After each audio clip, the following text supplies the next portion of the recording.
아멘이죠? 잘하셨죠? 그럼 어떻게 해야 돼요? 박수. 아유. 그래야지 성가대도 더 힘이 나고 해서 또 열심히 할 수 있으니까 여러분들이 은혜 받고 좋으면 아멘만 하지 마시고 뭐예요? 영광의 박수 올려주시고 더 격려 박수 해주시기 바라겠습니다. 다시 한번 크게 성가대에서 격려 박수 올려주시기 바라겠습니다. 자, 오늘 이제 함께 은혜의 말씀의 제목이 주보에 뭐라고 되어 있어요? 바울에게 떨어진 한 씨죠. 근데 가만히 제가 생각해 보니까 바울에게 떨어진 한 씨가 아니고 사울에게 떨어진 한 씨가 맞는 것 같아요. 더 정확한 표현으로는 사울에게 떨어진 한 씨예요. 자, 먼저 저를 이제 비롯해서 우리 성지 순례를 간 팀들이 이제 지난주 이제 월요일에 출발해서 어제 토요일 오후에 도착을 이제 했습니다. 특별히 이번 성지 순례는 이스라엘 쪽이 아니고 사도 바울이 선교를 했던 그 여정을 따라서 다는 아니지만은 그래도 최대한 많이 그 여정을 따라서 가봤습니다. 그래서 사도 바울이 이제 걸어갔을 그 길을 사도 바울은 걸어서 마차를 타고 갔겠지만은 저희는 이제 차를 타고 이동을 해봤고, 그다음에 또 사도 바울이 복음을 선포했을 그 회당 터를 밟아보고, 또 그 옛날 사도 바울을 목격했을 그 돌들을, 또 그 유적들을 2000년이 지나서 저희들이 가서 만나보고 만져보고 했습니다. 이제 그런 피곤하지만은 매일 진행되는 그 여정 가운데에서 참 참가한 분들 한 명 한 명이 다 달랐을 거예요. 그리고 각자에게 전하시는 하나님 아버지의 음성을 듣는 귀한 시간을 사실 가졌습니다. 그래서 그러면서 전체적으로 느낀 게 뭐냐면은 지금 오늘 2019년을 살아가는 우리에게, 각자 나에게 이 말씀이 전해지기까지 얼마나 많은 믿음의 선배들의 희생이 있었는지, 순교가 있었는지 또한 가슴 뭉클하게 느끼는 또한 그런 귀한 시간들이었습니다. 그래서 기도해 주신 모든 성도님들께 감사를 드리고, 이제 이 사도 바울 여정을 통해서 받은 그 은혜를 이제 설교를 통해서 함께 이제 앞으로 나누도록 하겠습니다. 그래서 첫 번째 시간으로 오늘 사울에게 떨어진 한 씨라는 제목으로 말씀을 상고하도록 하겠습니다. 자, 사도 바울이 바울 되기 전 이름이 뭐죠? 바울 되기 전 이름이 바로 오늘 본문에 등장하는 사울이에요. 자, 그러면은 뜻은 뭐예요? 사울은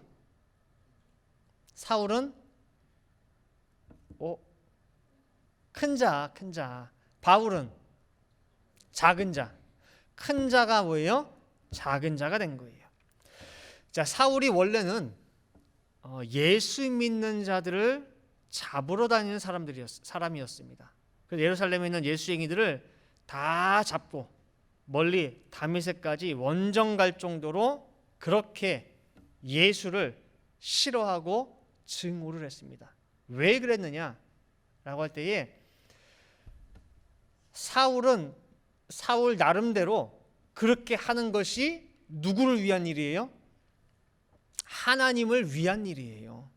하나님을 위한 열심으로 예수라고 하는 큰 이단자, 그 추종자를 잡아 죽인 거예요. 그리고 사울은 철저하게 바리새인입니다. 율법으로 볼 때 1.1획도 틀림이 없이 올바르게 사는 완벽한 바리새인이에요. 빌립보 3장 5절 6절 말씀 볼 때에 내가 8일 만에 할례를 받고 이스라엘의 족속이요 베냐민의 지파요 히브리인 중에 히브리인이요 율법으로는 바리새인이요 열심으로는 교회를 핍박하고 율법의 의로는 흠이 없는 자로다라고 말씀하고 있어요.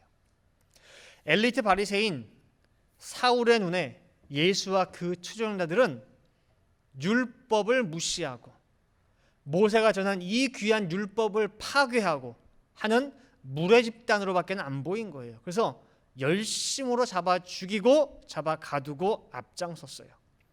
오늘 본문에 사울이 앞장서서 스데반 집사를 죽이는 장면이 나옵니다.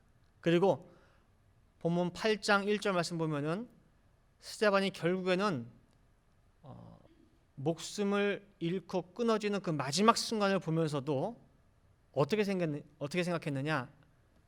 일말의 불쌍함도 느끼지 못했어요. 마땅히 여기더라라고 성경은 말씀하고 있습니다. 따라서 예수 믿는 성도 입장에서 볼 때에 적그리스도도 이런 적그리스도가 없습니다. 그게 바로 뭐예요? 사울의 모습이에요. 그런데 결과적으로는 우리가 알다시피 이 사울이 바울이 되고 이 큰 적그리스도가 이방을 담는 큰 그릇, 기독교 역사의 큰 획을 긋는 한 사람이 되게 됩니다. 자, 그러면 이 사울에게 예수님의 복음의 씨가 언제 떨어졌습니까? 언제? 예? 언제 이 사울의 마음속에 복음의 씨앗이 떨어졌냐 그 소리예요. 언제? 언제 떨어졌어요? 누가 심었어요? 다메섹에서? 예?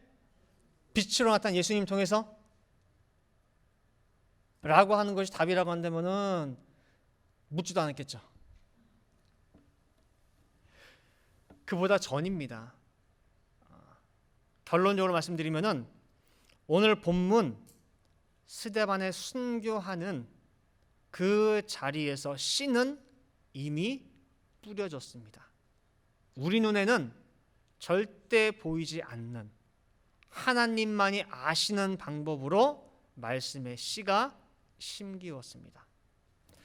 먼저 이 스데반 집사를 잠깐 말씀드리면은 초대교회 당시에 정말 성령을 받은 이 사도를 비롯해서 120문도가 이제는 담대하게 복음을 증거하기 시작했습니다. 날마다 그 제자의 수가 늘어납니다. 그러면서 처리할 일들이 너무 많아지는 거예요. 각 사람마다 일어난 일들, 신방해야지, 뭐 해야지, 뭐 또 회계 문제, 뭐 문제, 일이 많아. 이 교회 안에도 뭐예요? 제가 담임 목사로서 말씀과 기도만 합니까? 말씀 준비만 해요? 아니에요. 그 외에 신경 쓸 것들이 너무 많아요. 더 많아요. 마찬가지로 초대교회도 마찬가지예요. 사도들이 여러 가지 일들이 너무 많다 보니까 정작 중요한 말씀 전하는 것과 기도하는 것에 지장이 초래하게 된 거예요. 지장이 생겼어요. 그래서 이렇게 해서는 안 되겠다라고 해서 성령과 지혜가 충만한 7을 택해서 집사라 칭하고 그 집사들에게 일을 분담시킨 거예요. 그 중에 한 명이 스데반 집사입니다. 근데 이 스데반 집사가 은혜와 권능이 충만해가지고 기사와 표적을 많이 행했어요. 그리고 회당에서 말씀을 전하는데 감히 그 말씀을 상대할 자가 없습니다.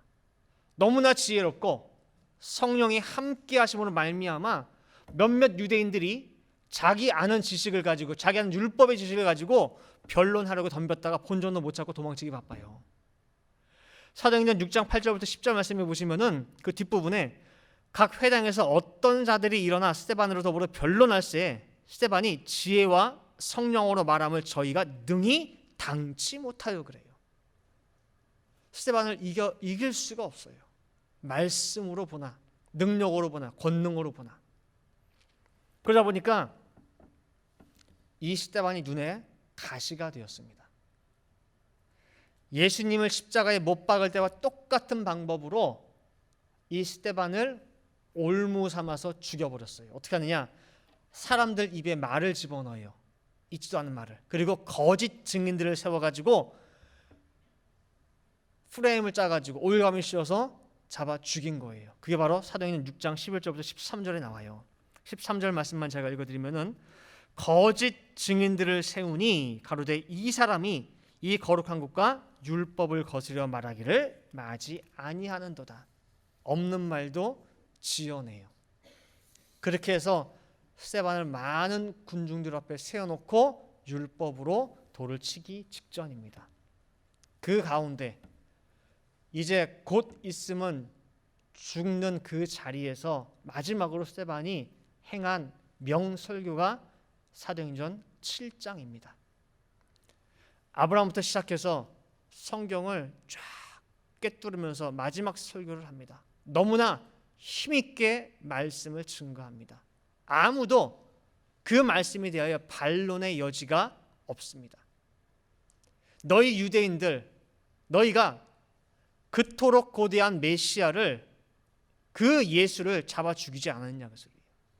너희 지금 한 것이 조상의 것과 똑같다. 너희 조상들이 선지자 중에 어느 누군들 핍박하는 사람이 있으며 어느 선지자든 바른 말 하는 자들을 죽이지 않은 사람이 있느냐 그 소리예요. 다 죽였으며 너희들 하는 말이 내가 그 당시에 살았으면, 내가 이사야 때 살았으면, 내가 그 당시에 그 사람들 선지자 때 살았으면 나는 그러지 않았을 텐데, 나는 그 선지자를 변호하고 그 선지자를 내가 옹호했을 변호했을 텐데 라고 말은 하지만은 너희 하는 짓이 너희 조상과 똑같다는 거예요. 너희 또한 그 선지자들의 예언대로 오신 메시아를 십자가에 죽이지 않았느냐. 얼마나 정확하게 스데반 집사가 말씀을 통해 전곡을 찔렀는지 사도행전 7장 54절에 그 말씀을 들은 자들이 이를 갈았다고 말씀하고 있습니다. 저희가 이 말을 듣고 마음에 찔려 저를 향하여 이를 갈거늘 그랬어요. 그 말이 찔렸다고 할 때에는 그 말에 내가 왜 공감이 간다는 얘기예요. 전혀 나와 무관한 이야기를 할 때에는 아무런 느낌이 없어요. 왜 저런 말을 하지 저 사람이? 라고 반응을 하질 않아요. 사실이 아니니까. 근데 이 스데반의 말이 맞기 때문에 그 말이 내 심장을 꿰뚫고 내 마음을 찌르기 때문에 이를 간 거예요. 원래 사람이 자기가 잘못한 거 정확하게 찔러주면은 듣고 반성하고 회개하는 것이 아니라 오히려 덤벼들게 됩니다. 이를 부득부득 가는 그 수많은 군중들이 하나씩 돌을 집어서 스데반을 향해서 던지게 됩니다. 행여나 아플까봐 살살 던졌을까요? 이 사람들이 분에 못 이겨서 이를 갈고 있는 이 군중들은 어떤 측면에서 볼 때는 더 이상 이성을 가진 사람이 아닙니다. 자신의 치부가 드러나고 그 치부를 아프게 찔러댄 상대방을 향해 덤벼드는 수많은 짐승들이라고 표현할 수도 있습니다. 그 짐승들이 던지는 돌에 맞아 스데반은 머리가 터지고 눈이 터지고 코가 주저앉고 온 몸이 피투성이가 되고 맞은 자리가 아파서 움츠리는 가운데에 몸이 점점 수그러듭니다. 그리고 마지막 숨을 거두는 가운데에 스데반은 하늘이 열리는 것을 봤습니다. 인자가 하나님 우편에 선 것을 보노라. 이 스데반의 마지막 음성을 듣고 군중들은 더 미칩니다. 사도행전 7장 57절 말씀 볼 때에 큰 소리를 지르며 스데반의 이 말을 듣기 싫어서 귀를 막았다고 증거하고 있습니다. 저희가 큰 소리를 지르며 귀를 막고 일심으로 거기 모인 군중들이 한 마음으로 그에게 달려들었어요. 결국 그 수많은 돌세례를 맞는 가운데 숨을 거두게 되는데 성경은 표현하기를 죽었다라고 하지 않고 뭐라고 말씀하고 있습니까? 잔이라 그래요. 분명히 죽었습니까? 안 죽었습니까? 죽었죠. 근데 왜 잔다고 그래요? 그것도 오늘 말씀을 통해서 여러분 잘 깨달으시기 바라겠습니다. 왜 잔다고 하는지. 사도행전 7장 60절 말씀 보시면니까 무릎을 꿇고 크게 불러가로되 주여 이 죄를 저들에게 돌리지 마옵소서 이 말을 하고 잔이라 그랬어요. 이 스데반이 순교당하는 장면 마지막에 한 청년이 등장합니다. 흥분해서 돌을 던질 때에 옷이 거추장스러워. 그러니까 누가 맡길 사람이 있으면 좋겠어. 그 옷 나한테 맡기십시오. 나한테 맡기고 돌 들어 칠 때에 마음껏 던지십시오. 갑현장 노릇한 게 누구예요? 바로 사울입니다. 가장 앞장서서 가장 큰 소리로 예수쟁이 잡아 죽이던 앞장선 게 바로 이 사울입니다. 스데반 죽는 게 너무 당연하고 마땅해요. 특별히 이 스데반은 예수쟁이 두목 중에 뭐예요? 한 명이에요. 야, 그러니 이 청년 사울의 입장에서 볼 때는 오늘은 뭐예요? 경사날입니다. 경사날. 가슴 후련한 날이에요. 근데요, 분명히 오늘이 예수쟁이 두목 잡아 죽인 경사날이고 죽어마땅한 인간임에 틀림이 없는데 사울 마음이 이상합니다. 그닥 기분이 좋지가 않고 유쾌하지가 않아요. 똑똑하고 지혜롭고 율법에 흠이 없이 모든 행함에 빈틈이 없는 사울이라는 이 청년의 마음이 오늘을 기점으로 해가지고 흔들리기 시작한 거예요. 예수 믿는 이단의 종자라고 하면은 눈에 불을 켜고 잡아다니던 이 청년의 마음에 지진이 난 겁니다. 스데반 죽는데 앞장섰으며 그가 죽는 거 너무 당연하게 생각했는데 그가 죽는 모습 속에서 뭔가가 이 사울의 가슴을 심하게 두드리고 흔드는 겁니다. 이상하다. 뭔가가 이상한 거예요. 그리고 그 뭔가가 정체는 모르겠는데 사울의 마음 한켠이 시큰하고 시립니다. 성경 볼 때 스데반의 그 모습이, 마지막 그 모습이 천사의 모습 같았다고 사도행전 6장 15절에 말씀하고 있습니다. 마지막 죽는 순간에 또한 스데반의 입에서 나온 말이 무엇이냐? 주 예수여 나의 영혼을 받으시옵소서. 또한 이 죄를 저들에게 돌리지 마옵소서예요. 짐승같이 이성을 잃고 자기에게 돌을 던지는 그들을 전혀 원망하거나 미워하는 모습이 아닙니다. 또한 스데반 집사의 성경을 관통하는 이런 말씀을 사실 사울은 들어본 적이 없어요. 율법적 관점으로는 절대 나올 수 없는 말씀이고 상상도 할 수 없는 성경 해석이에요. 그렇기 때문에 이 사울의 마음속에는 계속해서 후련하고 통쾌한 것이 아니라 이상하다 이상하다예요. 뭔가가 이상하다예요. 너무 충격적이고 바위 같은 굳은 마음에 금이 가기 시작한 거예요. 도대체 예수가 누구길래? 도대체 예수가 누구길래 죽는 순간까지 저럴 수가 있을까? 그리고 스데반 집사의 마지막 그 설교가 계속해서 귀에 쟁쟁하게 울리는 것입니다. 사람이요, 그쪽에 마음을 뺏기면 안 되는데 자꾸 마음이 가잖아요. 그럼 마음을 다시 자기 스스로 다 잡습니다. 그리고 마음이 혼란스러우면은 더 이것을 부인하기 위해서 어떻게 해요? 더 악랄해져요. 그걸 벗어나기 위해서. 자기의 마음을 부인하기 위해서 더 필사적으로 독해지게 됩니다. 그래서 스데반 순교 후에 사울의 모습이 그런 모습입니다. 사도행전 8장 3절 말씀 보면은 사울이 교회를 잔멸할세 각 집에 들어가 남녀를 끌어다가 옥에 넘기니라. 더 심해졌어요. 그 전보다. 스데반 죽고 난 후에. 예수쟁이 끌어낼 때 곱게 하겠습니까? 옛날에 영화나 드라마 같은 데 보면 일본 순사들이 어떻게 해요? 독립군들이나 그 가족들 끌어낼 때 머리채 끌고 질질 끌고 나오죠. 그죠?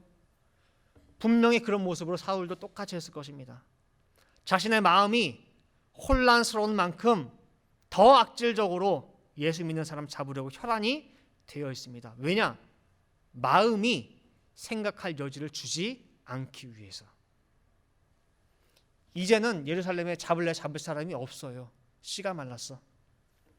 그래서 사울은 이 마음의 여지를 주지 않기 위해서 바로 이어서 어떻게 했냐? 대제사장의 공문을 들고 이제 다메섹까지 원정을 가는, 그리고 가는 길에 예수님을 만나게 된 겁니다.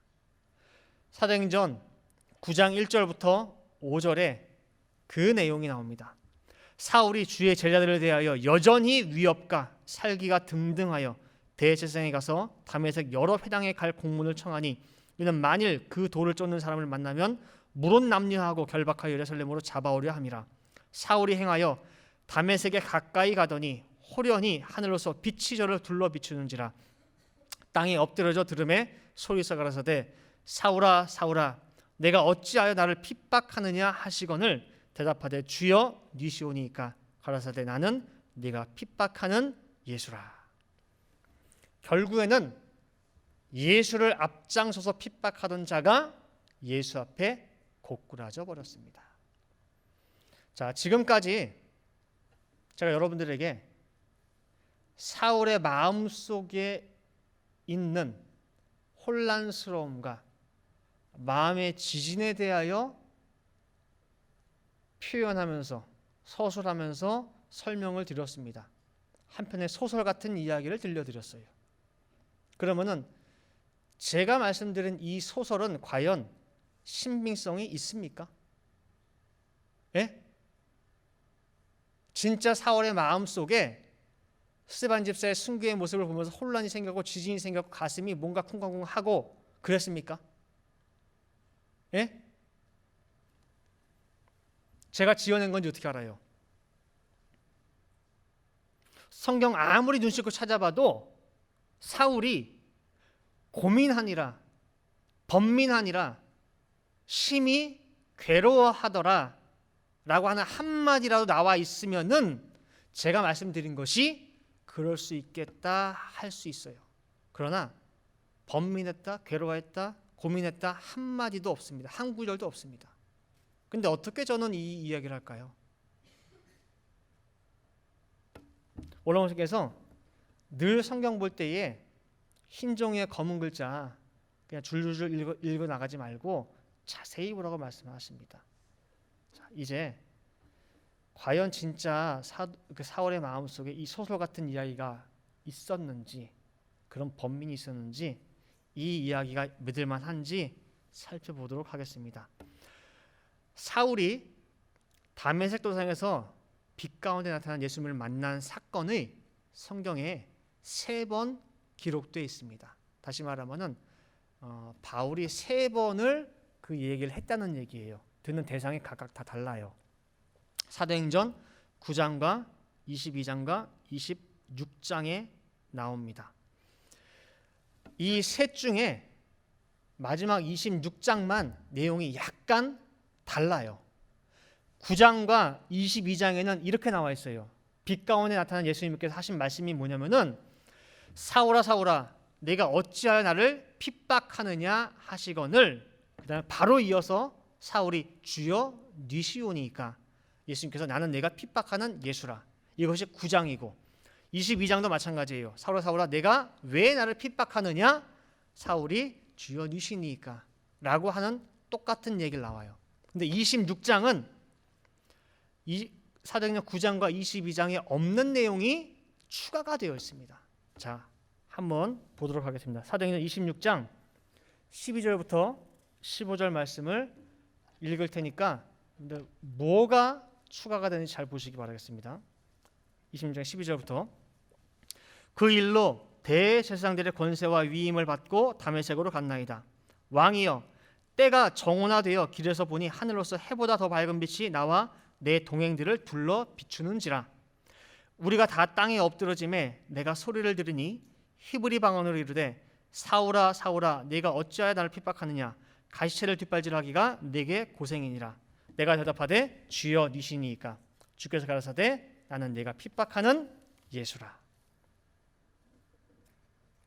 자, 뭐가 추가가 됐습니까?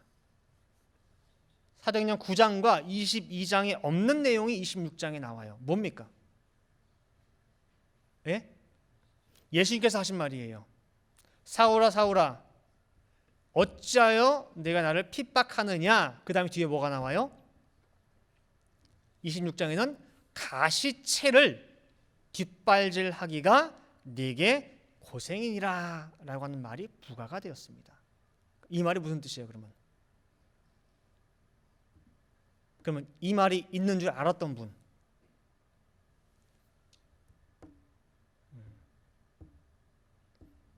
이 말이 있기 때문에 제가 말씀을 드린 거예요. 자, 가시채가 무엇냐라고 할 때는요, 그 당시에 소나 말을 이제 밭을 갈거나 뭐 일을 시키잖아요. 근데 소나 말 뒤에 이제 주인이 쓰는 뭐냐면은 뾰족한 쇠나 뼈를 박아 놓은 채찍이에요. 이게 채찍, 가시채, 뾰족뾰족 튀어나와 있는. 그래서 소가 말을 듣지 않고 할 때에 이 채찍을 씁니다. 그럼 소 입장에서 볼 때는 이 가시채가 찌르는 게 좋아요, 싫어요? 싫어. 그러니까 자꾸 나를 툭툭 치니까 반항하기 위해서 툭 바로 차요. 반항을 해요, 반항을. 그럼 뭐예요? 또 두드려 맞아. 그죠? 반항할수록 뭐예요? 더 맞는 거예요. 가시채가 싫어서 멀리하기 위해 자꾸 뒷발질을 하려니 자기만 아파. 근데 자꾸 이게 주변에 머물러요. 떠나질 않고. 그래서 또 발로 멀찍이 밀어. 자꾸 찌르니까. 그러면 밀려고 하는 것만큼 또 내 발이 찔려서 아프고 떠나지는 않고. 이게 무슨 뜻입니까? 사울의 마음속에 지금 이 가시채와 같은 그 무언가가 있다는 얘기예요. 멀리하고 싶은데 멀리할 수가 없어. 가까이 하는 게 싫어서 자꾸 차고 잊어버리려고 자꾸 미는데 멀리 떠나질 않아. 없어지지 않고 늘 곁에 있어. 오히려 더 또렷하게 나를 찌르는 가운데 흔적을 남기고 있는 그 가시채가 지금 이 사도 바울 마음속에 있는 거예요. 부인하려고 하면 할수록, 멀리 하려고 하면 할수록 더 나에게 다가오는, 내 가슴속에 후벼드는 가시채가 있어서 사울을 혼란스럽게 하고 마음을 아프게 하고 있다는 거예요. 그 가시채로 말미암아 힘들어하고 괴로워하는 그 마음을 예수님께서 꿰뚫어 보고 하신 말씀이 가시채를 뒷발질하기가 너에게 고생이구나라는 거예요. 이제는 멀리 하려고 차지 말고 뭐라는 거예요? 받아들이라는 거예요. 왜? 그게 진리니까, 참이니까. 그러면 왜 이렇게 사도 바울의 마음이 혼란스럽고 뒤죽박죽이 되었느냐? 왜 가시채가 생겼느냐라고 할 때에 그 마음속에 말씀의 씨가 떨어졌기 때문에 그렇습니다. 누구로부터? 언제 떨어졌어요? 스데반 집사 통해서. 그러면 스데반 집사랑 사울이 아는 사이입니까? 만나본 적이 있을까? 언제 스데반 집사가 사울 앉혀놓고 성경 공부 한번 한 적이 있습니까? 없죠. 그러나 스데반이 돌에 맞아 죽는 순간, 그 죽는 순간에 전한 사도행전 7장의 그 설교 말씀 속에, 또 자신의 영혼을 하나님께 의탁드리면서 자신을 향해 돌을 던지는 그들을 향해서도 참된 사랑과 용서의 중보기도를 하는 그 모든 순간들 속에서 사울의 마음속에 말씀의 씨가 떨어진 거예요. 그리고 그 씨는 땅에 뿌렸을 때에 죽는 씨가 아니라 살아있는, 생명이 있는 씨였던 거예요. 그 살아있는 씨는 절대 가만히 있질 않습니다. 움직여요. 요동합니다. 히브리서 4장 12절 말씀 보시면은 하나님의 말씀은 살았고 운동력이 있어 좌우의 날선 어떤 것보다도 예리하여 혼과 영과 및 관절과 골수를 찔러 쪼개기까지 하며 또 마음의 생각과 뜻을 감찰하나니. 이 말씀이 사울의 마음속에 떨어졌는데 가만히 있겠습니까? 아프죠. 이 말씀의 칼이 난도질을 하는데 어떻게 안 아프고 가만히 있을 수 있겠습니까? 근데 그 사도 역사는 말씀의 역사를 사울은 몰라서 멀리한 거예요. 치는 거예요. 가시알 뒷발질 하듯이. 근데 치면 칠수록 뭐예요? 자기만 아파. 스데반의 말씀의 씨는 죽은 게 아닙니다. 어디서 살았어요? 사울의 마음속에서. 예수님과 똑같습니다. 예수님도 십자가상에서 첫 첫 번째 말씀하셨습니다. 누가복음 23장 34절에 아버지여 저희를 사하여 주옵소서 자기 하는 것을 알지 못함이니이다 하시더라. 첫 번째 그 말씀이 선포가 되었을 때에 이 말씀이 허공을 울리고 끝난 죽은 말씀이 되었느냐? 아니에요. 누구 속에 떨어졌습니까? 똑같이 들었지만은 좌편강도는 그 말씀에 화답자가 못 됐어요. 누구?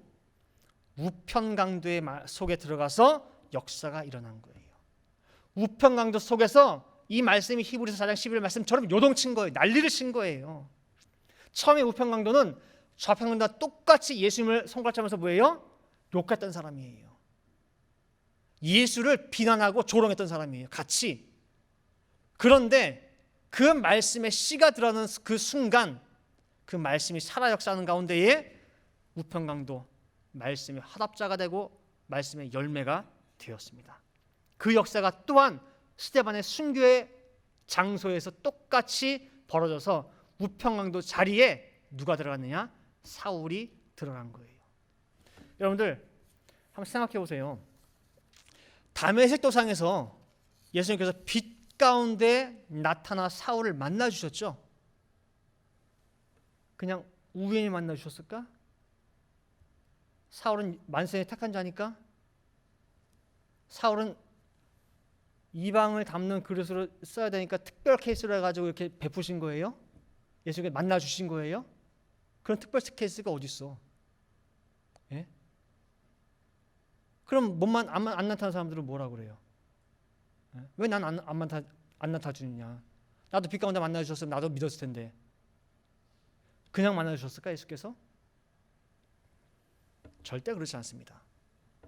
마태복음 7장 7절 8절 말씀 보시면 분명히 말씀하셨어요. 구하라 그러면 너희에게 주실 것이요 찾으라 그러면 찾을 것이요 문을 두드리라 그러면 너희에게 열릴 것이니 구하는 이마다 얻을 것이요 찾는 이가 찾을 것이요 두드리는 이에게 열릴 것이니라. 세상에서도 일하지 않으면 아무것도 못 얻습니다. 하물며 말씀 세계에서 공짜가 어디 있겠어요. 구하는 자가 얻고 찾는 자가 찾고 세게 두드리는 자가 열 수 있는 세계가 말씀 세계입니다. 갈라디아 6장 7절 말씀에도 무엇으로 심든지 그대로 거두는 세계가 바로 말씀 세계예요. 공짜가 어디 있습니까? 그런데 예수님께서 오늘 다메섹 도상에서 사울에게 그냥 찾아가셨다? 사울이 아무것도 한 것도 없는데 구하지도 않았는데 찾지도 않았는데 그냥 찾아가셨다? 아닙니다. 사울은 자기 속에 떨어진 그 말씀의 씨앗과 고군분투하는 가운데에 혼란스러운 가운데 갈등하는 가운데에 이건 절대 아니야. 예수는 이단이야. 어떻게 예수가 메시아가 돼? 스스로 싸워. 그렇게 자기 자신과 싸우는 가운데 자기도 모르는 마음 깊은 곳에서는 뭐가 있었냐면은 예수님에 대한 갈망함이 있었던 거예요. 찾았던 거예요. 대체 무엇이 진실인지 참 진리인지 나한테 알려주세요라고 마음으로 세게 두드렸던 사람이 바로 사울인 겁니다. 그렇게 구하고 찾고 두드렸기 때문에 예수님께서 뭐예요? 찾아와 주신 거예요. 다메섹 도상에 그 결과가 나타난 거예요. 이제 결론 맺도록 하겠습니다. 스데반 집사는 죽으면서 씨를 남겼습니다. 말씀의 씨. 제가 아까 그랬죠. 왜 성경에서는 스데반 집사가 분명히 죽었는데 잔다고 했느냐? 그냥 하나님께서는 성도의 죽음을 귀하게 보시기 때문에 죽은 것이 아니라 잔다. 나중에 부활하니까 잔다. 라고 할 수 있습니다. 맞습니다. 그러나 오늘 말씀을 들은 여러분들은 또 다른 측면에서 스데반 집사가 분명히 죽은 것이 아니라 자는 거구나라는 것을 이해할 수가 있습니다. 왜? 말씀의 씨가 떨어졌기 때문에. 스데반 집사의 속에 있던 그 말씀과 똑같은 씨가 어디에 떨어졌어요? 사울의 속에. 그렇기 때문에 죽은 것이 아닙니다. 아무도 모르는 가운데, 세상 천지 사단 마귀 아무도 모르는 가운데 그 씨가 전달이 되어졌습니다. 복음이 전해지고 말씀이 전파는 분명히 되었는데 두 사람 간에는 만난 적도 없어요. 또 형체도 없어요. 주고받는 대화도 없었어요. 소리도 없이 어느샌가 말씀은 전해졌습니다. 이 개념을 가지고 오늘 두 번째 본문인 시편 19편 2절부터 4절을 보시면은 이해가 될 수 있습니다. 자, 다시 한번 읽을게요. 시편 19편 2절부터 4절 말씀. 날은 날에게 말하고 밤은 밤에게 지식을 전하니 언어가 없고 들리는 소리도 없으나 그 소리가 온 땅에 통하고 그 말씀이 세계 끝까지 이르도다. 이 말씀과 오늘 스데반 집사의 순교 장소에서 전해진 말씀의 시 연결이 되십니까? 스데반을 죽이기 위해 돌 던진 수많은 사람들이 똑같이 스데반의 설교를 듣고 그의 죽어가는 모습을 보았지만 말씀의 씨가 떨어진 사람은 누구밖에 없어요? 사울밖에 없어요. 그 한 씨만은 살아서 생존해서 움직였던 거예요. 그리고 스데반이 뿌린 이 씨앗이 비록 하나지만은 이것이 훗날 이방의 빛이 되고 크게 많은 열매를 맺게 되는 것을 우리가 성경과 또 기독교 역사를 통해서 볼 수가 있습니다. 스데반 집사는 지금도 죽었습니까? 살았습니까? 살았죠. 오늘 제목이 사울에게 떨어진 한 씨입니다. 그리고 그 씨는 저를 포함하여서 이 자리에 있는 모든 늘 푸른 동산 성도들에게 다 떨어진 줄 믿습니다. 여러분 한 사람 한 사람이 이 한 씨인 줄 믿습니다. 그리고 그 말씀이 그 씨가 생명이 있다라고 할 때에는 히브리서 4장 12절 말씀처럼 분명히 여러분 속에서 제 속에서 살아서 움직일 수밖에 없습니다. 이 말씀이 어긋나게 행할 때에는 내 가슴을 분명히 그 말씀이 뭐에 후벼 팔 거예요. 찌를 거예요. 지금 네가 살아가는 이 모습이 말씀의 뜻과 합당한 삶이냐 부합된 삶이냐 그 말씀이 여러분들은 뭐예요? 괴롭힐 거예요. 그것을 왜 그러느냐? 여러분 받은 말씀이 참이고 진리고 살아있기 때문에 그런 거예요. 그래서 그 말씀, 살아있는 말씀에 의거해서 정말 큰 자 사울이 작은 자 바울로 180도 정말 변화되었듯이 살아있는 말씀을 통하여 이 자리에는 우리 모든 성도님들 거룩한 하나님의 백성이 되어서 정말 바울과 같이 이 구속 역사의 한 축을 담당하는 모든 성도님들 되시기를 간절히 바라겠습니다. 다 같이 기도하시겠습니다. 사랑과 나가 충만하신 아버지 하나님, 이렇게 사도 바울의 선교 여정을 한 걸음 한 걸음 발딛고 이렇게 2주 만에 우리 성도님들과 건강하게 만날 수 있도록 인도하여 주시고 붙잡아 주신 것 아버지 감사를 드립니다. 오늘 그 사도 바울의 첫 번째 말씀으로 그 속에 떨어진 한 씨에 대하여 살펴보았습니다. 아버지 하나님, 이 말씀의 역사는 사단 마귀 아무도 모르는 가운데에 소리도 없고 형체도 없고 들리는 언어도 없지만은 분명히 이 말씀의 역사는 쉬지 않고 전진한다고 하는 것을 오늘 말씀을 통하여 살펴보았습니다. 그 연장선상에서 마지막 말씀의 바톤을 받은 씨들이 바로 이 자리에 앉아있는 우리 늘 푸른 동산의 성도들인 줄 믿습니다. 아버지 하나님, 저희들에게 이 말씀이 오기까지 얼마나 많은 신앙의 선배들의 순교가 있었으며 희생이 있었으며 피가 있었는지 저희를 다시금 생각해 보게 됩니다.